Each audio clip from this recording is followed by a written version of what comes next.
উৰিয়ামঘাটৰ সীমান্তত ভূমিক লৈ সংঘাতৰ সৃষ্টি হয়। উৰিয়ামঘাট থানাৰ অন্তৰ্গত ৩ নং দয়ালপুৰত সংঘটিত হৈছে এই ঘটনা। ৰাইজে ৰোপণ কৰা গছপুলি কাটি নষ্ট কৰাক লৈ সৃষ্টি হয় সংঘাতৰ। প্ৰায় ১৫-২০ বিঘা মাটি নিজৰ বুলি দাবী কৰে জনৈক মুন্তালী নামৰ এজন ব্যক্তিয়ে। উৰিয়ামঘাট সীমান্তৰ ৩ নং দয়ালপুৰৰ অন্তৰ্গত দয়াং নৈয়ে এৰি যোৱা নৈখনৰ দাঁতিত থকা প্ৰায় ১৫ বিঘা মাটিৰ কাষে কাষে গাঁৱৰ ৰাইজে ৰোপণ কৰিছিল গছৰ পুলি।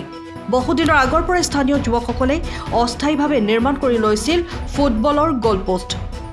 ৰাইজৰ অভিযোগ মতে উক্ত মাটিৰ দাঁতিতে থকা জনৈক মুন্তালী নামৰ ব্যক্তিজনে উক্ত ভূমি তেওঁৰ বুলি দাবী কৰাৰ লগতে ৰাইজে ৰোপণ কৰা গছৰ পুলি ৰাতি উভালি নষ্ট কৰে আৰু ফুটবল খেলৰ গ'লপোষ্ট কাটি থৈ যায়। বিষয়টোৰ সন্দৰ্ভত গাঁও প্ৰধান, গাঁওৰক্ষী বাহিনী তথা গাঁওখনৰ ৰাইজে উৰিয়ামঘাট আঞ্চলিক খণ্ড বন বিষয়াক লিখিতভাৱে জনায় আৰু উৰিয়ামঘাট থানাত এজাহাৰ দাখিল কৰে। অতি শীঘ্ৰেই সুবিচাৰ কৰি দিবৰ বাবে দাবী জনাইছে স্থানীয় ৰাইজে।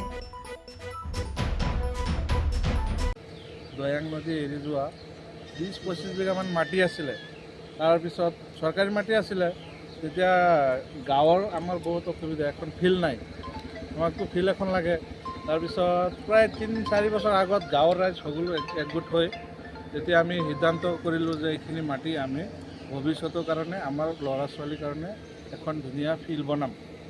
তো ফিল্ড বনাম বুলি কৈ মানে প্ৰস্তাৱ লৈ সিদ্ধান্ত গ্ৰহণ কৰিলোঁ। আমি ফিল্ড বনাই খেলা ধূলা চলিও আছে। আপোনাৰ এতিয়া আজি এসপ্তাহমান পিছত আকৌ ৰাইজে মিলি কথা পাতি চাৰিওফালে গছপুলি লগাম বুলি সিদ্ধান্ত গ্ৰহণ কৰিছিলে যোৱাকালি।